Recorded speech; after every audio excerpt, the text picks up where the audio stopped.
Este ano, uma instituição religiosa comemora uma marca histórica no Brasil. A Assembleia de Deus, pioneira das igrejas pentecostais no país, está fazendo 100 anos. E para falar sobre isso, a gente recebe hoje o pastor José Polini, que é o presidente regional da Assembleia de Deus para Ponta Grossa e Campos Gerais.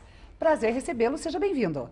O prazer é meu, sinto-me muito honrado com esta oportunidade, porque é uma data inesquecível e é um privilégio estar com você aqui nesta manhã para nós bater um papo, conversarmos um pouquinho sobre o assunto.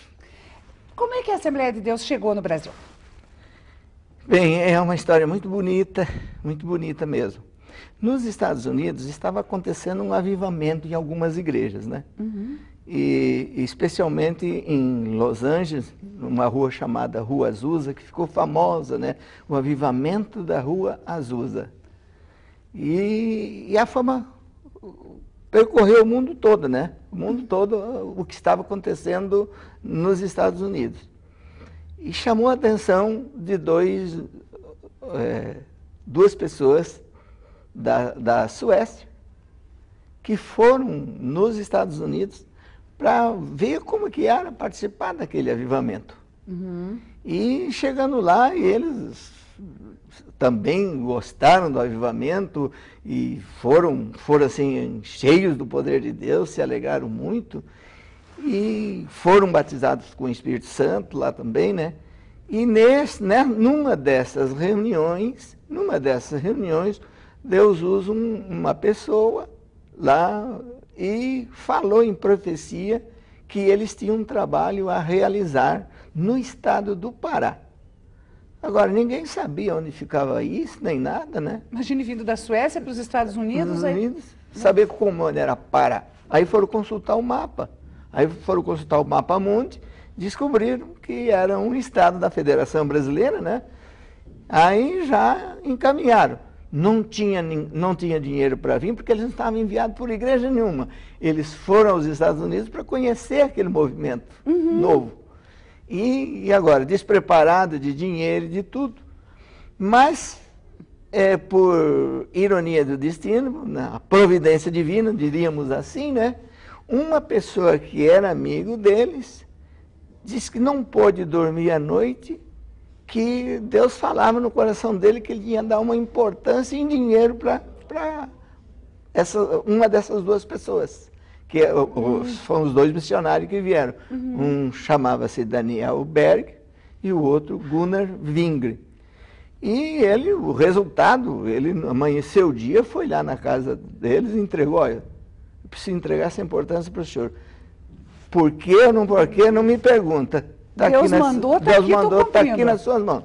Que ele abriu o envelope, o dinheiro dava justamente para passagem para eles virem para o Brasil de navio.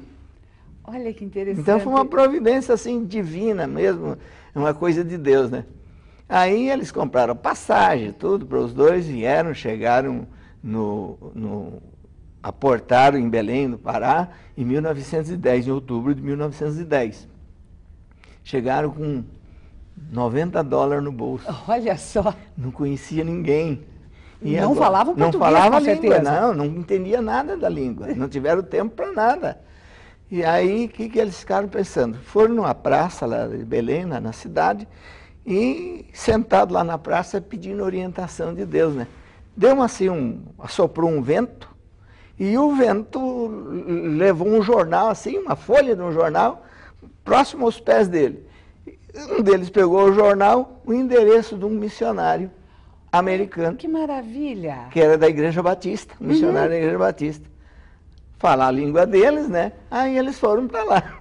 Aí começou o trabalho na Igreja Batista. Eles começaram a dar palestra na Igreja Batista.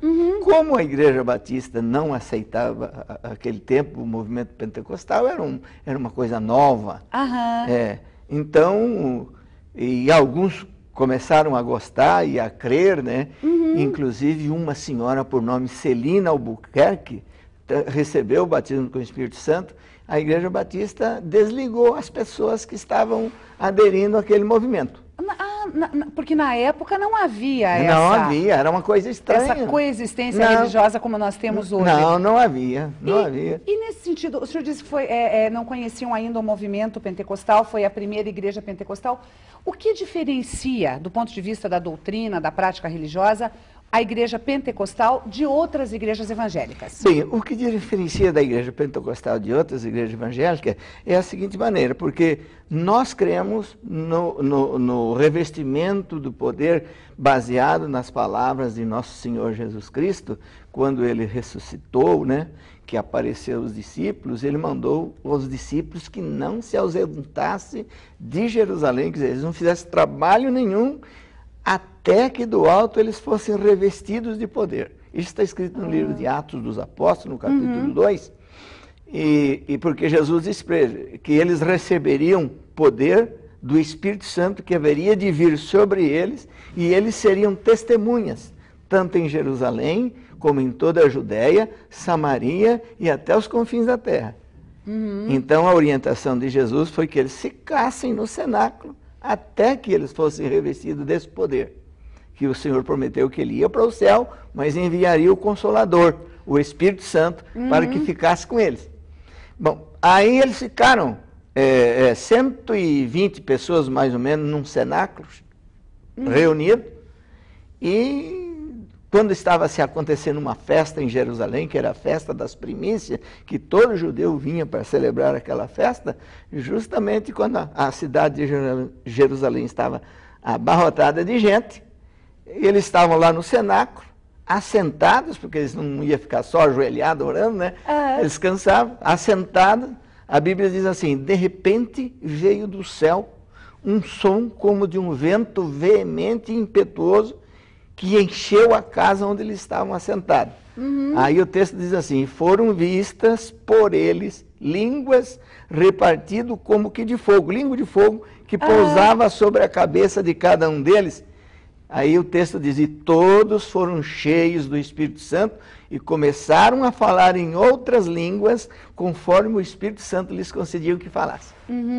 Então aquele movimento chamou a atenção da multidão de Jerusalém, né, que estava ali. O que está acontecendo? O que está acontecendo? E o povo vinha, ninguém tinha explicação. Aí que Pedro, o apóstolo Pedro, eles disseram, o povo está bêbado, embriagado. Aí Pedro tomou a palavra e falou, não está embriagado não.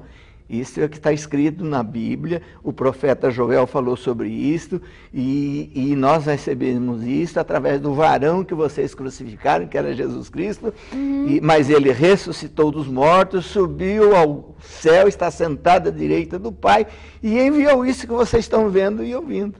E só naquele dia do Pentecoste, se entregaram, se agregaram ao movimento lá, quase 3.000 pessoas na pregação de Pedro. Dali começou o movimento pentecostal.